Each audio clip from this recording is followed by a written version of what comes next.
Welcome to the No Fear podcast and the No Fear live broadcast. I'm your host, Tony Lauer. If you're into mindset training, performance psychology, personal development, you'll dig this new format. No Fear Live is a unique broadcast, and it's different from the No Fear podcast. We decided to go live because we wanted to create the opportunity to interact with people like you all over the world, where anyone can log in and ask questions, and in some cases, you may even get invited into the show. The great thing about the live broadcast is that it's much more personal for the listener. That's you. Remember, self-defense isn't always about a confrontation with someone else. The first and most important fight is winning the one inside your head.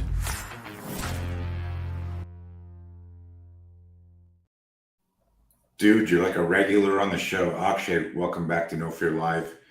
Honored to be here, brother. Is this your third time on? Second, third? I think so. I think third time. Yes, sir. Third time. Holy shit. Show everyone your fingers first. Wow. Holy shit. 8 more to go. Hopefully next time we speak, I still have all 8. Right. So for those of you who've never met Akshay and didn't listen to the other calls, he's got a mind that I'm somewhat envious of, because I study fear and psychological fear and have spent my life trying to understand it and help other people with it. And he's taken it to like this other level where, he's on a mission, and it's kind of interesting to help people fall in love with the idea of suffering.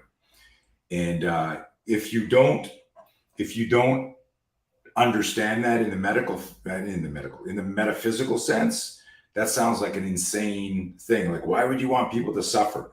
My take on that, and we haven't talked about this yet, my take on it is that life is a roller coaster ride, and there is inevitable and invariable elements of suffering. This ties into whether you're into stoicism, whether you're into the victim party. Why me? Why does this always happen to me? If you can learn to shift your relationship with that, and the way I tell people, if you can change your relationship with fear and turn it into fuel instead of your opponent, you have no choice. In the moment that you get a fear spike, you're fucking scared. What if you just said, well, how can I use this to educate myself, or to run faster, fight harder, or what have you? So that's my take on this. And I know you've got an elegant mind. Why don't you share? Let's kick off. What do you mean by, hey, you want the world to learn to fall in love with suffering? Like you said, one way or the other, we are going to suffer in life. It is part of the human experience. You can do all you can to avoid it, but it's going to happen. So when you learn to fall in love with it, when you learn to, as I like to say, suffer well, it's the single most important skill to master, because once you do that, you can find bliss, you can find joy in the day-to-day content of this human experience, no matter what is thrown your way. And if you dig deep beneath the why of why we do anything, right? Why get that job? Why get that relationship? Why get that car? Whatever the thing may be, it's ultimately, you can call it happiness, fulfillment, enlightenment, whatever the word you want to use. And the path to getting there is to embrace suffering. Because when you fall in love with suffering, everything becomes beautiful. And this whole notion of pursuing happiness, that's the very barrier. That's a deeply flawed concept, because when you view happiness as the goal, then suffering becomes the impediment on the way to that. Right? But if you actually seek out meaning, seek out what I call your worthy struggle, then suffering is no longer a barrier on the path. It's part of the adventure. And so that's what I want to help people do. And very much what I do through my journey is, it's not just about embracing suffering when it's thrown at you, but actually kind of step 1 is embracing it. Step 2 is seeking it out. Because when you seek it out, that's how you actually learn to fall in love with it. And that's how you gain the rewards on the other side of it. You cannot know your strength unless you struggle. You can't, you can't know courage unless you experience fear. It takes no courage to do something if there's no fear. Similarly, you can't really know your power unless there's pain. So what I want people to do is to embrace it and then seek it out as a vehicle to attain the rewards on the other side of it. And those rewards are, that's why I do everything I do. It could not be more beautiful and profound to tap into that space and to access those rewards. I love it. Did you owe money to someone in Japan and this is Yakuza? Yakuza? Uh, we'll talk about the frostbite a little bit later. Roger that. I have an interesting question for you, because I make this joke when I teach how to manage violence. When I teach, I was going to say self-defense, but everyone teaches self-defense. I'm teaching people how to manage violence, and self-defense, the way it's taught, and managing violence are different. Managing violence comes to you, unless you're, and just Akshay's a former Marine, and he's got a very fascinating background. If you're new to him, we'll put up his website later. You got to go check out his background. We'll dig in, listen to some of the older interviews. But managing violence, our intuitive mind will, if you're looking for a fight, whether you're professional, amateur, in the street, growing up, nobody, this is my hypothesis, nobody consciously selects an opponent that's going to fuck them up, right? And of course, there are, like crazy examples of people get beaten up every Friday night. They got a screw loose and they go start a fight with whoever. I'm not talking about like the weird nutcase. I'm talking about the general idea that if I'm a mugger and I see potential soft targets walking down the street, I don't go, actually, look at that guy. And you go, dude, can't you see he's printing? He's carrying a gun. He's got cauliflower ears. He's wearing a tap-out shirt. And he's got that baseball bat from The Walking Dead. Like, what do you? Oh yeah, right. Okay, we would never pick the guy that looks like he's going to fuck up, plan, put us in the hospital, or kill us. And to me, that's the same thing. Like, if you're a serial killer, you're picking a softer target. Yeah. There's a part of and so bear with me, because this is like this little journey to get to my question about buffering on purpose. So there's a part of that I believe our intuitive survival system that won't do something that could possibly fucking destroy us. Unless you have a death wish, right? And so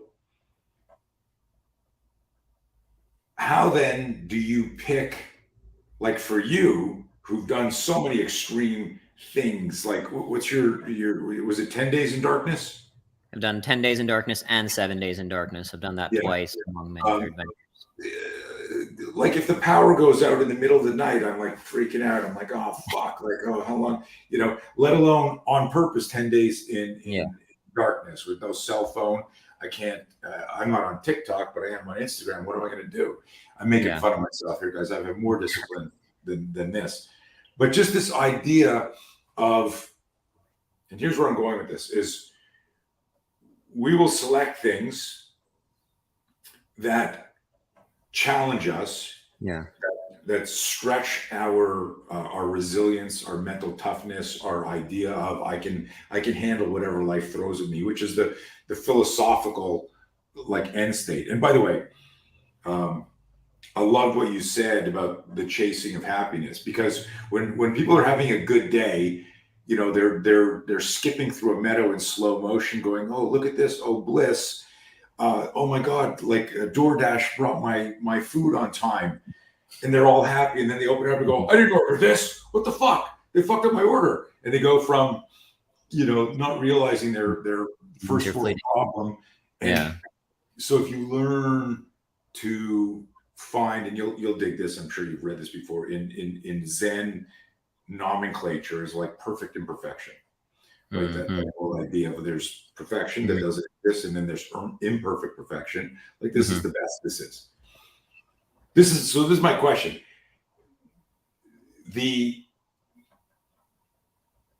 Trying to word this in an intelligent way in my brain. We do these things and we intentionally suffer, and we go, look, like anything that life throws at me will pale in comparison to what I just put myself through. Except, is that true? Because if something's outside your discomfort zone, you'll still have a fear spike. You'll still go, fuck, and still hold your breath and go sympathetic. So how do you reconcile that, or have you talked about that? Is this a discussion in your trainings? Yeah, it's a great question because you're right. Like I could do the hardest thing and then life will throw something my way that was way harder. So for example, I mean, I went through a very, very challenging divorce a few years ago. That shit was one of the hardest things I've been through. And already up to this point, I've done a lot of hard shit, right? From all my Right. expeditions, darkness, been through the Marines, into war, all that kind of stuff. Curveball came my way that I did not expect. And I broke my sobriety. I went into a very, very dark place. So I did not handle that well.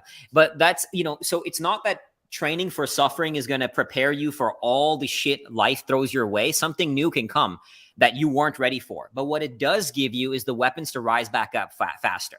It doesn't mean you won't go through lows. I still go through lows, man. Life is fucking hard. We all know that. It's going to punch you in the face from time to time in a way you didn't expect. But what it does teach you, if you do it, and the whole point, kind of what you were saying, it's not just about suffering for the sake of suffering, right? Like there was a time in high school, for example, I used to cut myself. I still have these scars on my arm, burning myself. I have this scar here. There was no virtue to that pain that I was seeking. Nowadays, I still seek out deep, intense suffering, but there's a purpose to it. There's an intention to it. There's a conscious reason I seek it out, right? To what I would call awaken my own Buddhahood. There's a spirituality to it. So that pain is not just pain for the sake of pain. It's suffering with purpose. It's suffering with intention, and recognizing that the suffering is the means, not the purpose. Right over here, I was just doing this shit just for whatever reason. I was in a weird, dark space when I was doing a lot of drugs in high school. But now I recognize that the suffering is the vehicle. It's not the reason for why I go, but you have to battle the dragon to find the treasure, right? So I go to access that treasure and bring the wisdom back from the edge for myself. And of course, those I help through my work. But it doesn't mean that life is not going to hit me in ways that I wasn't ready. It just makes me stronger to get back up a little bit faster. And I think that, of course, it's the language, I think, that might throw some people off. I have a tattoo on me somewhere about embracing the struggle. Mm-hmm. And I had it on my. Is it the one on my ribs? But it sucked. It was like, okay, embrace this fucking pain. But the idea is I'm big on semantics. I write a lot, and I think about words deeply. And I think I'm hung up as a contrarian, a deliberate contrarian, to make the conversation a little bit more dynamic for people. Because I get what you mean, is the idea of suffering, and it's a lightning rod, right? So it'll attract like-minded people, which is who you want to coach and mentor. Anyhow, is there one thing that I don't know if you follow my buddy Andrew Huberman and his work, and when he talks about like dopamine stuff, that when you're always raising that, like the drop is low. And so now it's like, you've done 7 days, you've done 10 days, you've done Arctic, you're going to Antarctica, you've done ultra marathons.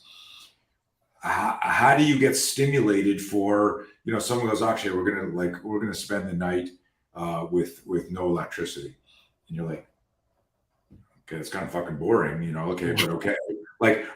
And, hey, it's cold outside. I'm going to go for a walk around the block. And you're like, dude, I spent a month in Antarctica by myself. So obviously the people you coach, how do you reconcile and explain that to them? Because there's a neuroscience to this as well, where you go, like your body, and I love this for everyone listening, there's a point just in training where if you start working out, you don't need to be, in the beginning, you got to set your alarm and make yourself do it. But then there's a point where at a physiological level, you go, man, I can't wait to work out again. It's a sensation in your body that right? Absolutely. So talk a little bit about that. Like for you personally, you've done things, where how do you get stimulated and excited for the next thing? Yeah. And then how do you coach people about that?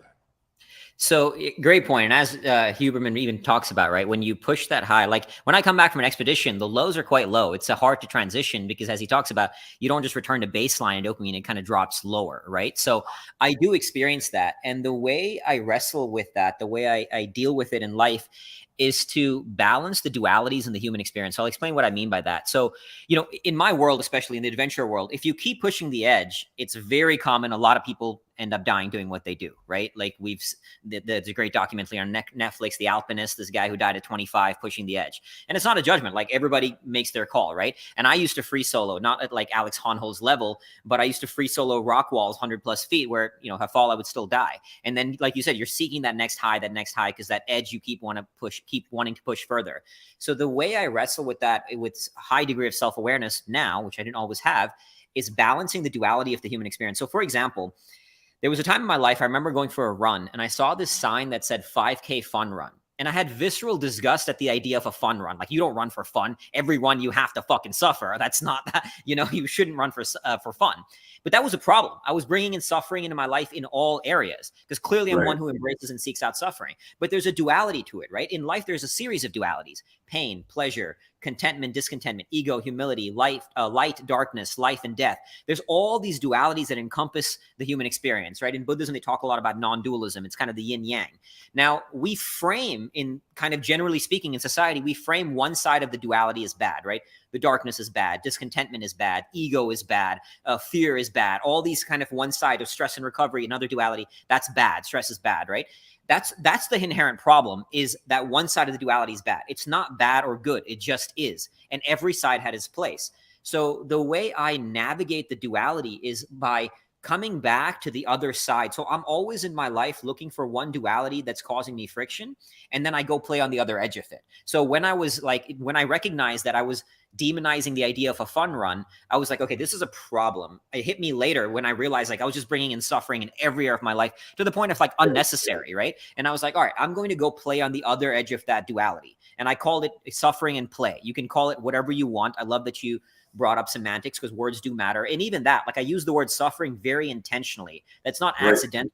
Because, you can say challenge, and suffering is kind of the amplification of pain. It's the word that feels the worst, right? It hits the hardest. So when you can actually develop a positive relationship to that word, it makes challenge sound lighter, right? So the point is to say that I'm always looking at the other edge of the duality. So after Antarctica, for example, I'll come back and it actually makes you appreciate everything more. I'll come back and I want to focus on the relationship side of my life. I want to focus on some lighter things. And it makes you value that. I mean, to this day, man, when I take a hot shower, I cannot tell you how fucking grateful I am every hot shower, because I know it's going to be gone very soon. And I know what it's like to be fucking freezing all the time. Right.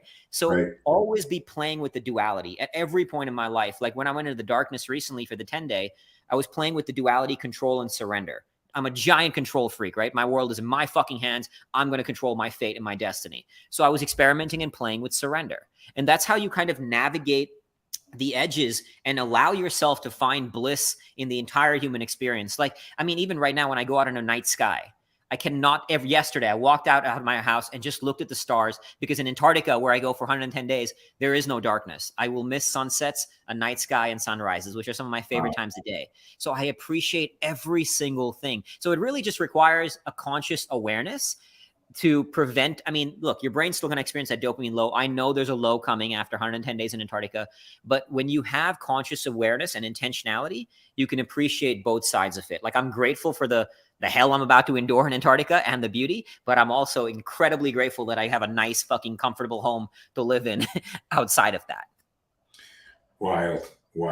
Your mind has been greatly expanded by these things. And I love the, I get the words, I get what you're doing with the word suffering. And that was just me being not devil's advocate, but the intentional contrarian. I love that you brought it up.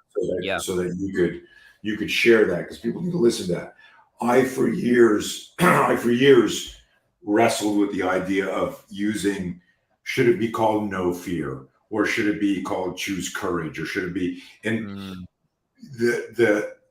I always come back to the fear, because type A personalities don't like to talk about fear. They don't want to admit. And so there was almost like a stubborn intentionality on my part going, no, we're going to fucking use the word fear. I don't care that you're, ex-mil or in the military or this or that. I fear no man. Yeah, you do.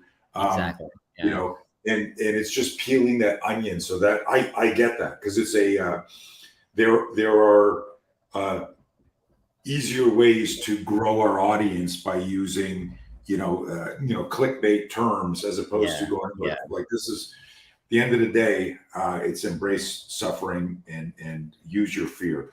Of all the things you've done, uh, the there seems to be, especially for endurance athletes, this like what's the attraction to the fucking cold? It's like I got to get up, like like Everest or Antarctica or is it just because that's the most austere environment on the planet? Is it just Yeah. that? Or there's The something else? cold, the cold demands perfection out of you, and you cannot afford to fuck up or there's consequences. I mean, this, I honestly did not fuck up. I was wearing my gloves. I wasn't doing anything wrong. It still happened. But the point is, I like the cold because it demands so much out of you and it constantly tests you, right? It constantly keeps you slightly uncomfortable to then force you to kind of transcend that and find peace within it. And what draws me to Antarctica or polar exploration, more so than even mountain climbing, because I've done a lot of mountain climbing, right? And I'll give you an example. I was on Denali, tallest mountain in North America in Alaska last year or year before last, a year and a half ago, something like that. And there's a point in what's called a 16 ridge at 16,000 feet.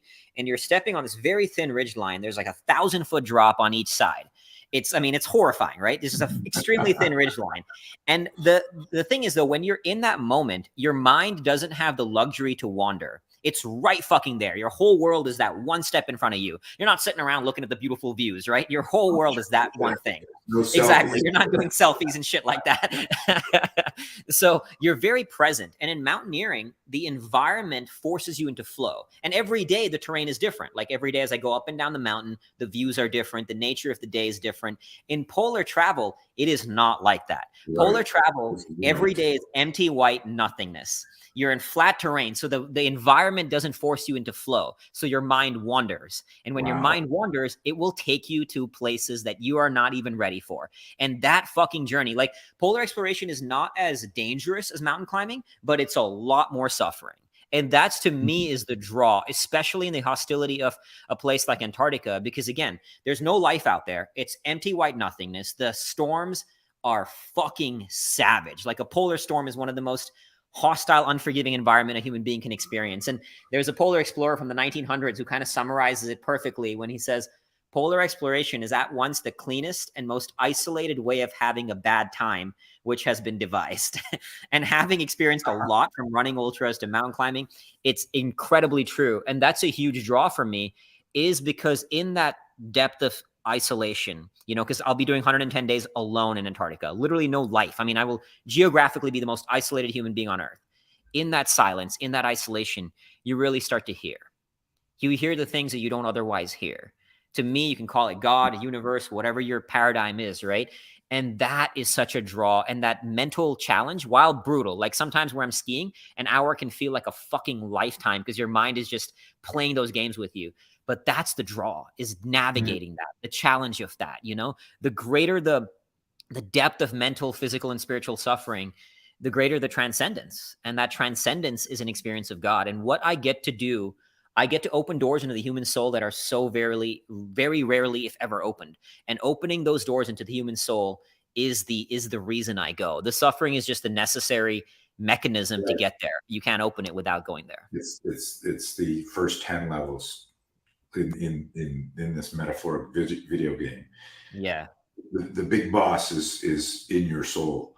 Exactly. That's crazy, man. That's a good deep answer. I didn't know where you were going to go with that. Of all the different arenas of suffering you've done, I mean, you just said the polar is the one that brings the most. It's the greatest. And I love that whole idea. Like it's all white. It's not dark. But how do you select?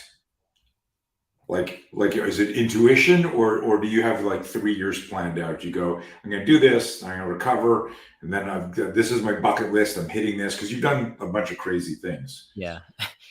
For me personally, like I have not chosen to dedicate my life to entire mastery at one craft. Like for some big, like let's say mountaineers, their whole world is mountaineering. They want to pursue the next mountain, or ultra running. Me personally, I just like playing in the realm of suffering.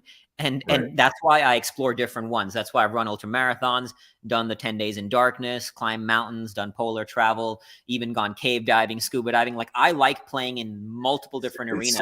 It sounds to me like you can't just commit, man. That's just it. You're just not, I know it's weak. you're just all over the place. You just, holy shit. On our last interview with you, I think we talked a lot about the 10 days in darkness and that freak. Share a little bit about that with the audience, just in terms of like, because this is like the opposite of the polar type thing, but of course you don't have the weather risks and all of that, but just this idea, like describe this thing. You had gourmet food, candlelight dinners, your cell phone. But tell us briefly, like what this 10-day darkness experience. It was sitting in a pitch dark room. I mean, so dark you cannot see your hand in front of you. Darkness, 24 hours a day for 10 full days. I chose to do a juice fast during for 8 days. It was just 2 juices a day, and last 2 days I did no juices, no calories at all, because I wanted to add hunger to the experience. Of course, amplify the suffering a little bit.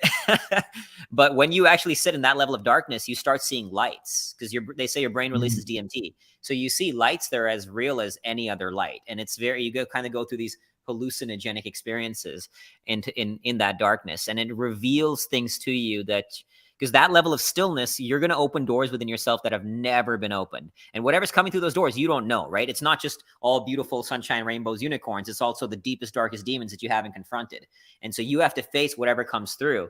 But bringing that to the surface is the whole point. In that stillness, you get to access those things. Because as Carl Jung said, until you make the unconscious conscious, it will direct your life and you will call it fate.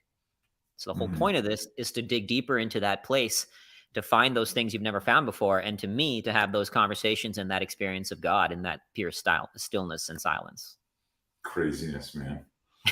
Wild. It's intense. Wild. It's very intense, but beautiful. How do you have you been out either alone or with people where there's a sudden scenario that it's dire, and like everyone turns to you and goes, because they think you're the guru with suffering? Have you had something like that where like I've had things, and it's funny, where I've had something happens and people just think, like, and I've never experienced it, something happens, a fucking I remember waking up and our whole house was flooded, and I might as well have been like a 35-year-old housewife in the kitchen, and there was a mouse under a chair, and she jumps on the chair screaming. And that's what I was. I was like, fuck, the fuck. It didn't even occur to me, okay, go shut the water, call this, do so how do you, and what I'm getting at is your suffering is intentional, it's planned. And this is what I tell people is really different, like when I teach self-defense. And because there's like a lot of bodyguards and doormen and cops and people who have had that experience, and then they write about it or they teach about it. Yeah. I've always pointed out, that's cool, except you are the sniper in every one of those fights. In other words, you're going, that guy's drunk and he's an asshole. I'm going to watch him for another 20 minutes. Then I'm going to tell my buddy here, we're going to escort him out, and he might pull a knife or a gun, or he might fight, but you're getting ready for the fight. It's not a surprise. And it's the sudden surprise. And that's like my specialty with the whole psychology of fear versus the physiology of fear. It's the sudden surprise violence or danger that is more dramatic because it hijacks executive function.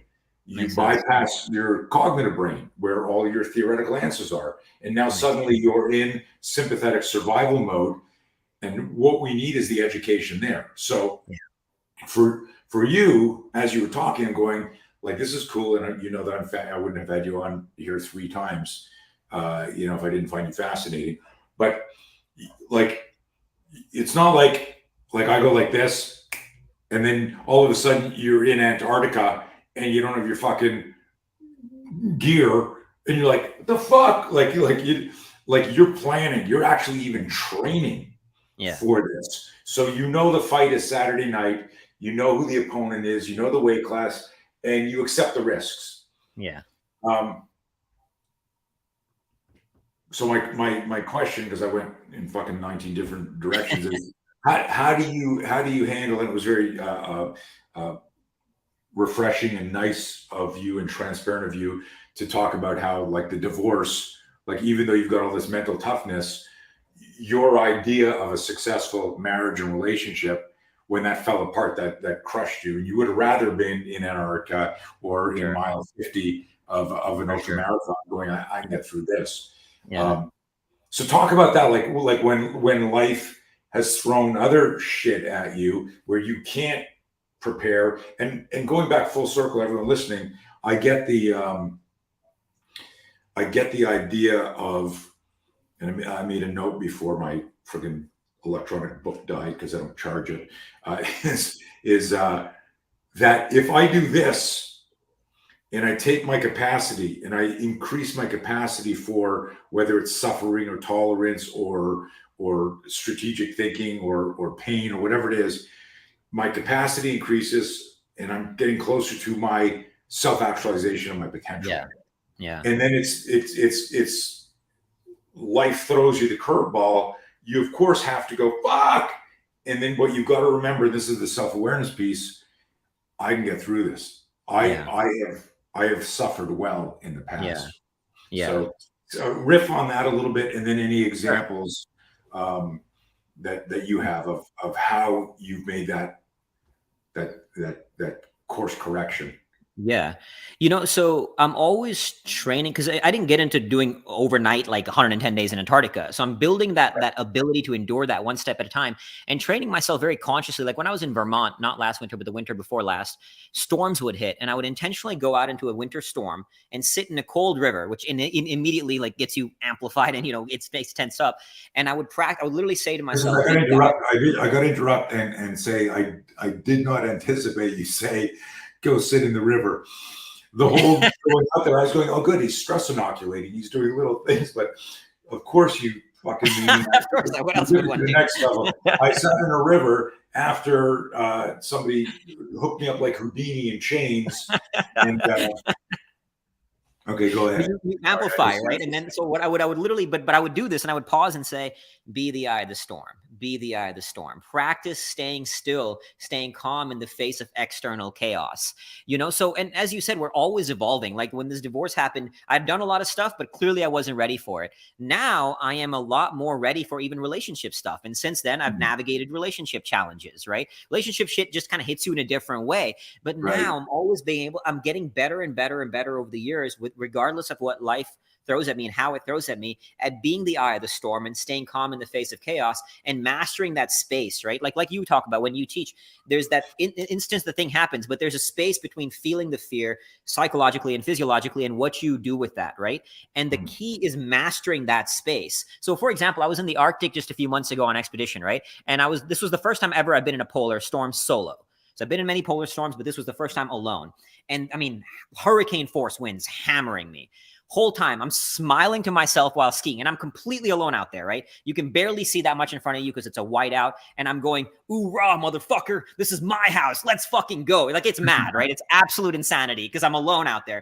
But I was smiling. I had trained myself, and being in a hurricane force polar storm is very panic inducing. It is very panic inducing if you're not careful, right? And the same the next day. Sorry. What are you doing with this? Just I get the smiling and I get all that, and people listening to this, you got to understand like the stress inoculation leading up to that. Inoculation, exactly. This did not happen overnight, to be very clear. Yeah.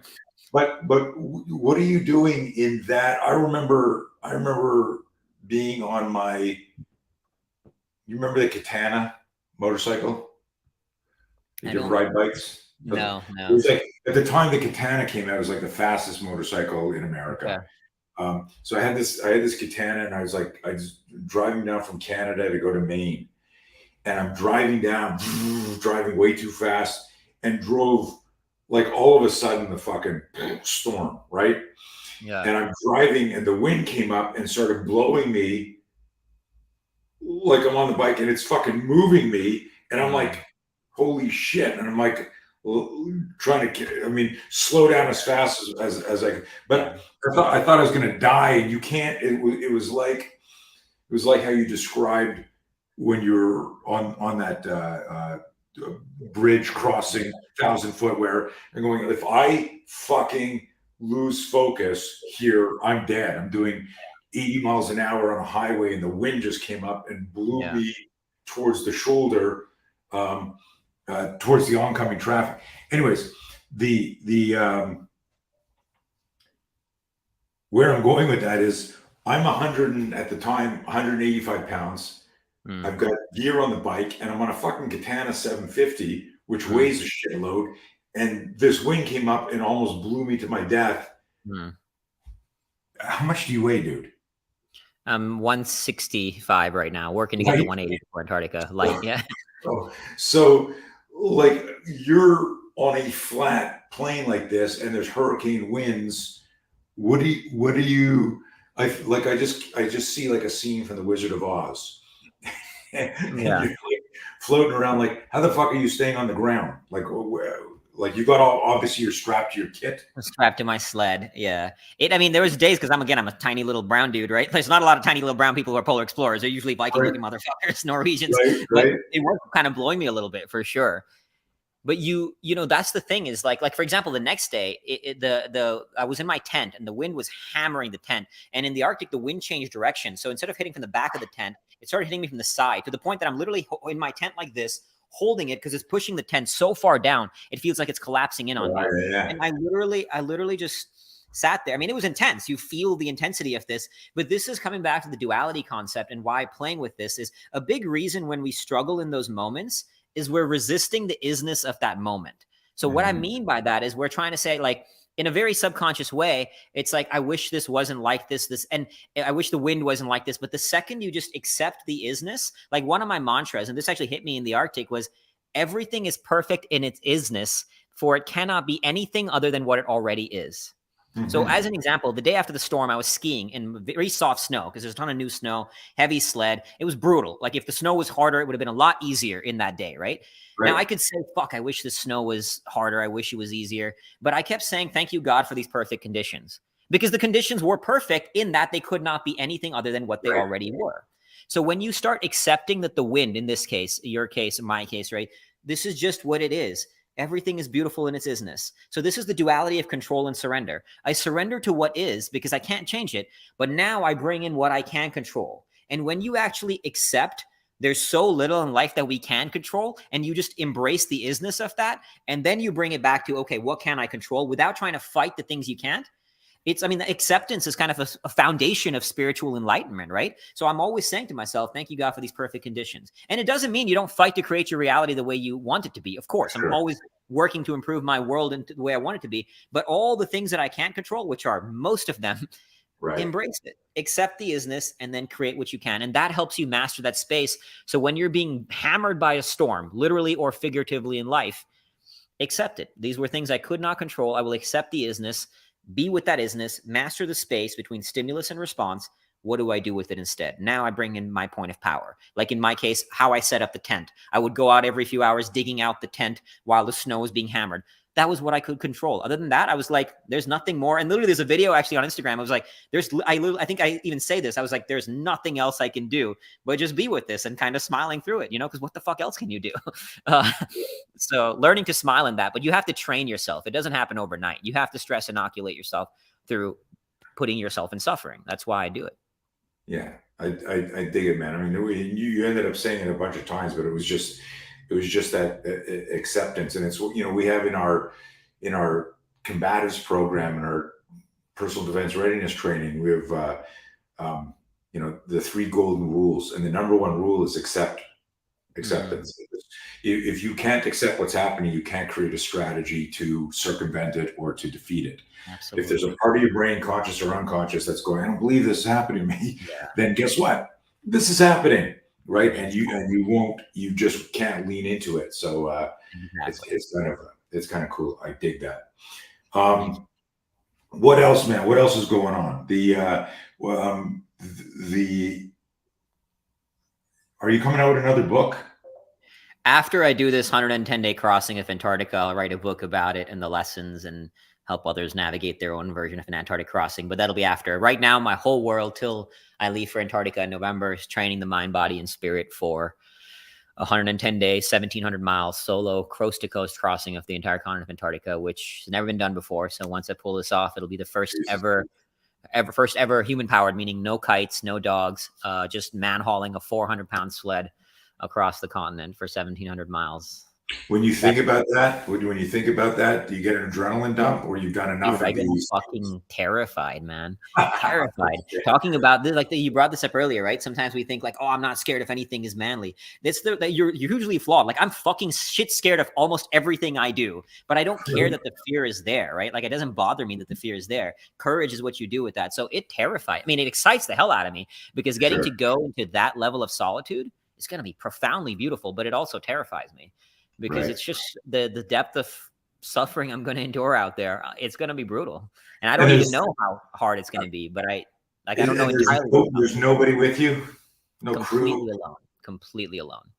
How are you going to try and document it somehow? And if so, how?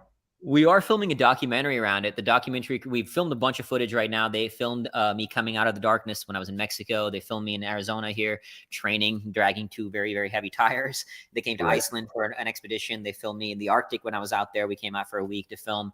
But on Antarctica, I'll be alone. So really, it'll be just kind of a GoPro doing kind of a video journal and documenting it. The nature of Antarctica is like, unlike mountaineering documentaries, there's only so much of empty white nothingness before the audience just stops giving a shit. It looks the exact fucking same every single day, you know? So it's more kind of my journey of madness that will inevitably ensue as I go. I don't know if you, did you ever see the original Avatar movie? Yeah. Like when the guy's like in space and he's just talking to the recorder, you know, it's just going to be like that. Video documenting. Yeah. I even have I brought, you ever seen the movie Castaway? No, but I know Tom Hanks. So you know, if like he's in a desert island for 4 years and he has a little volleyball that he talks to called Wilson. So I'm kind of bringing along my own little Wilson. It's a little stuffed pillow, yay small, with a laughing Buddha on it, because it's two of the most important tools to navigate this. Is one, a sense of humor. You have to be able to laugh when things get fucking hard, and they will get hard. So that's why it's a laughing Buddha. And the other point for me is like awakening my own Buddhahood, right? So it's a laughing Buddha that I've named Bodhi, and that's my own little Wilson to talk to out there. So it gets quite psychotic. It's insane how quick you lose the sense of the fact that you're talking to a stuffed pillow. Like when I was on my last expedition in the Arctic, it was 10 days solo on the third out of the 3 expeditions. And 6 days in, right? Usually what I do is I have my little buddy talking, like while I'm cooking in the tent, I talk to Bodhi. We're chatting and shit like that. And so in the snow, and then when I go into my tent, I bring him in, put him in the corner, chat a little bit before I go to bed. And so this 6 days in, I forgot him outside in the vestibule of the tent. And while I was going to sleep, I realized that I forgot him. So I bring him in and I go, Bodhi, I'm so sorry. I didn't mean to leave you out there. And the crazy thing is I wasn't just saying the words. I genuinely felt guilt. I felt sadness, almost like I left a friend or a puppy out there. And this is only 6 days in. So you can see how after 100 days, it's going to get fucking wild. That's crazy, man. It's wild. The whole thing's wild. Pretty surreal to experience that. What you do is wild. For people new to you, talk about Fearvana, the book, and what they could expect if they invest in that. So the concept of Fearvana is that fear and nirvana, which are often framed as two opposites, right? That they're not contradictory and they're in fact complementary. And that fear is not the antithesis of nirvana, but fear is the access point to it. So the whole premise of the book is to help people develop a positive relationship to not just fear, but to, as we've been saying, to suffering, right? Under any kind of suffering, fear, stress, anxiety, to develop a healthy, beautiful, positive relationship to it in order to then use the suffering we experience to find, live, and love what I call your worthy struggle, which is your path in life, right? I don't use the word passion very consciously. Not that passion is bad. It's good to have passion for what you do. But often, especially to the younger generation, when I speak, when you say follow your passion, it conveys this idea that it'll all be sunshine and rainbows if you love what you do. and it fucking won't. Like, I love what I do, but it's goddamn suffering, right? So that's why I call it your worthy struggle. You know, it doesn't have to be polar travel. It could be whatever, playing the guitar, playing chess, but Fearvana is designed to help people embrace the suffering on the journey in order to find, live, and then love whatever their worthy struggle will be. Nice.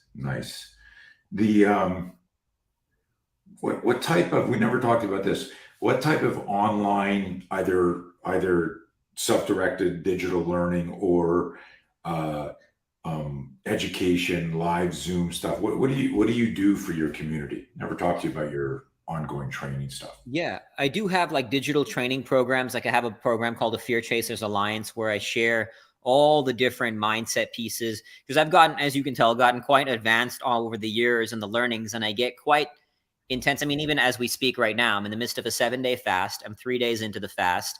And while doing this, I'm doing something kind of unique. It's a little out there. I'm consciously inducing trauma, consciously activating new trauma as a mechanism for post-traumatic growth. So I'm always self-experimenting with new tools for mastery. Like, I went deep into studying method acting. It was a big reason why I'm growing this out. I mean, I wish I could grow a big mountain man beard, but I guess at 38, I still have a fucking baby face. So none of this grows too well. But the reason being is when I look in the mirror, I don't want to see someone civilized. I want to see a fucking savage. So I use method acting as part of my training. So all of these tools that I've developed, I teach in these digital programs called Fear Chasers Alliance. And teach my tribe to apply it in whatever their own lens. We cover everything from like basics of productivity and discipline to more kind of advanced next level shit like that I'm currently doing. That's one program. We are like launching a clothing line in Fearvana, a supplement line.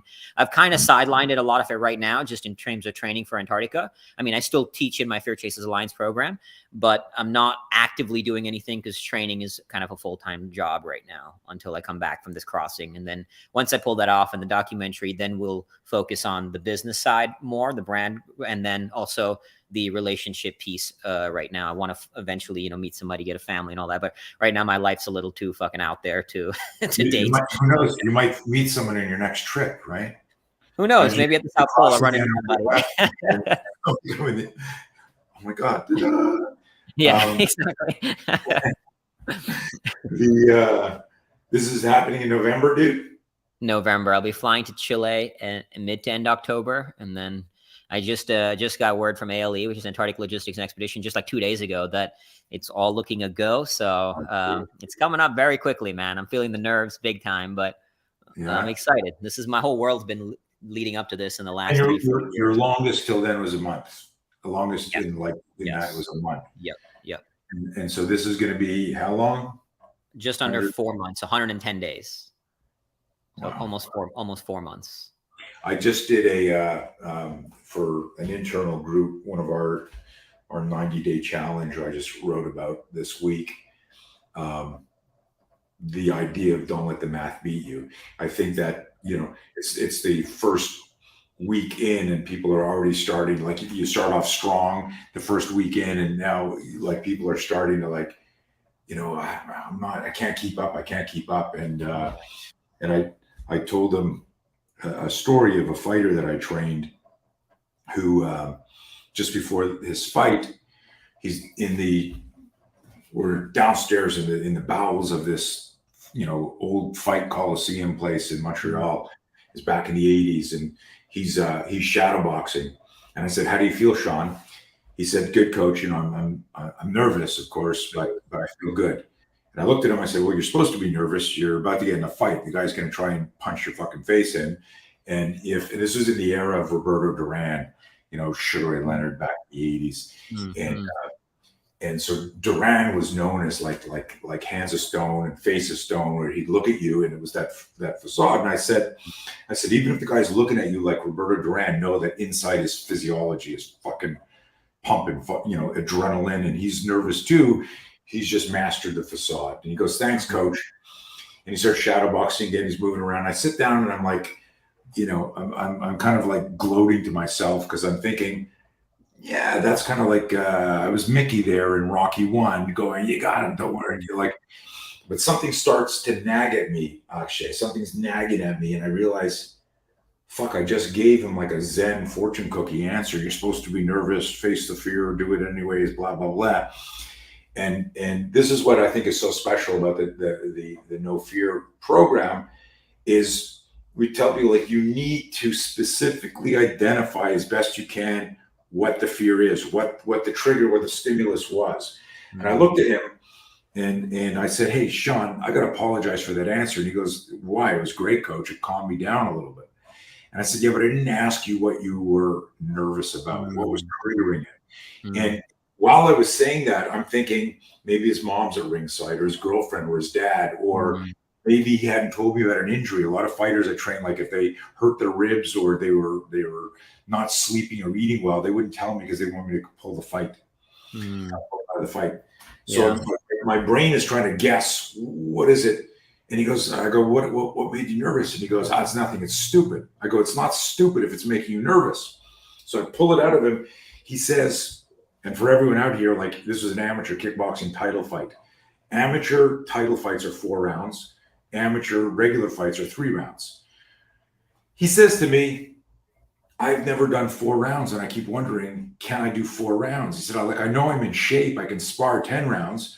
But you know this from what you do. And what made me think about this is going from 1 month to 4 months. Yeah. And follow me here, because this might, well, you've already figured this shit out, but it might be interesting to my audience. No, sure.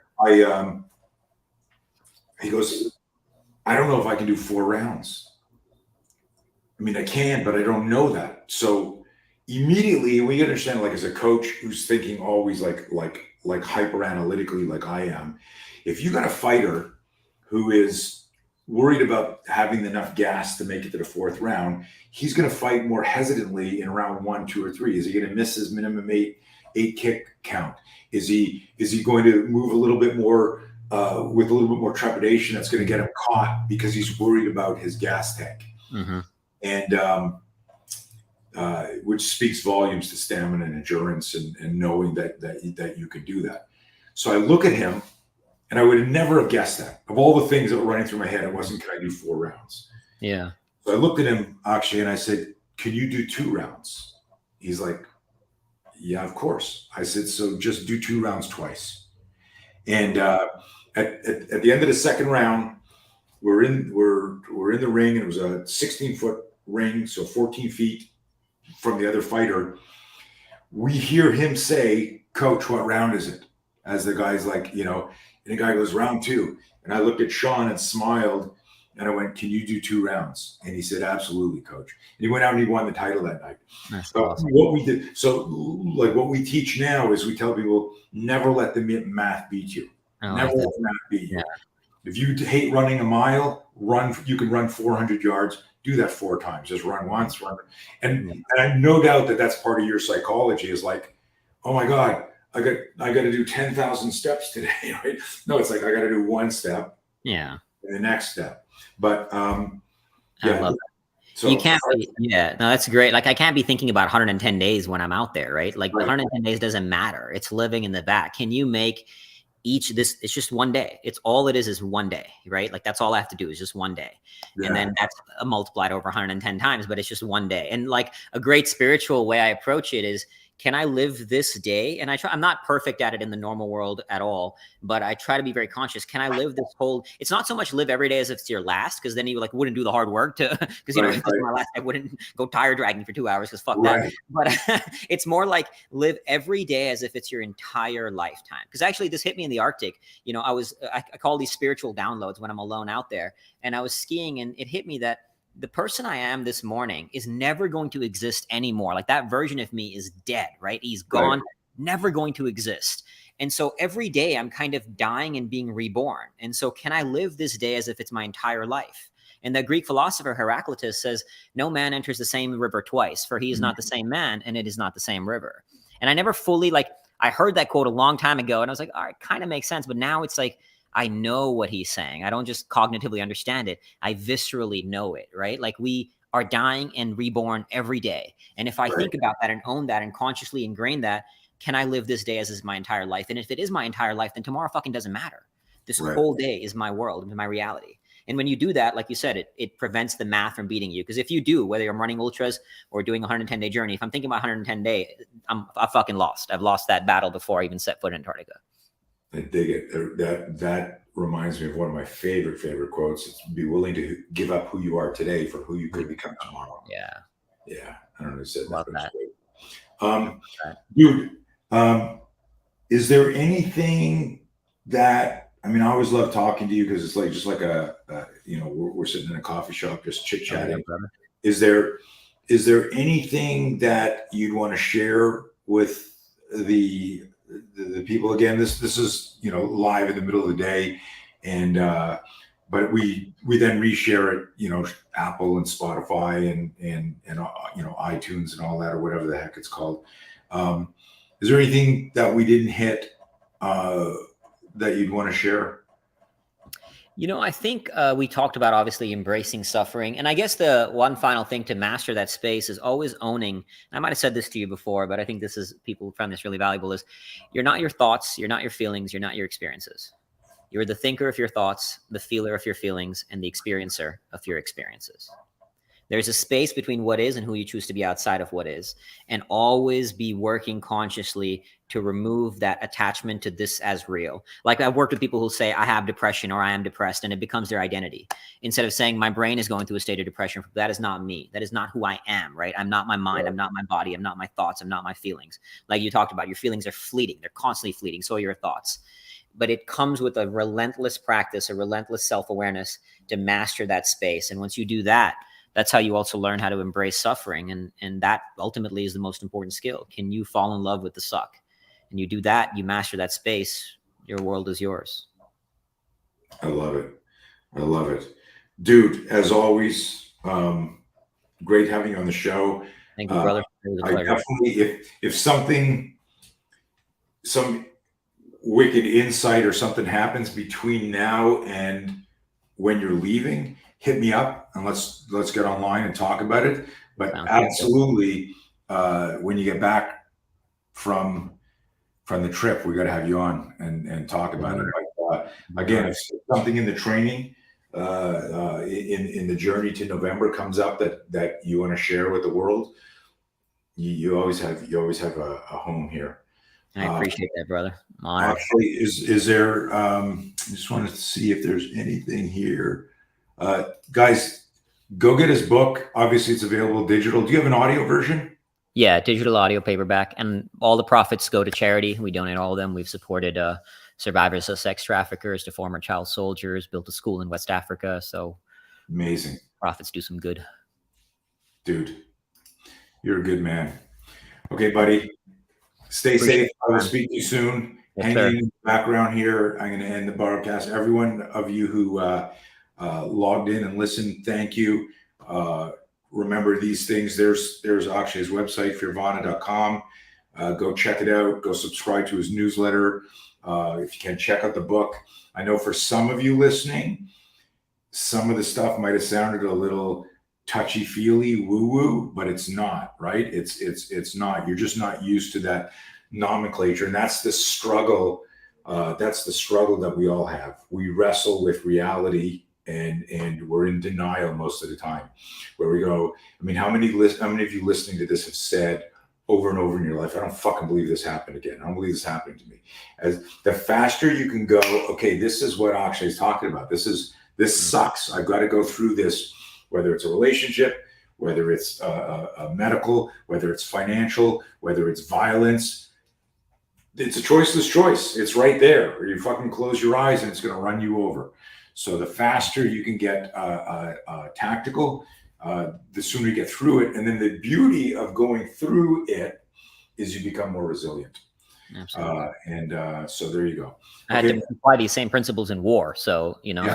They in a very extreme circumstance. So absolutely. Yeah. Okay, man. So good to connect again. Stand by.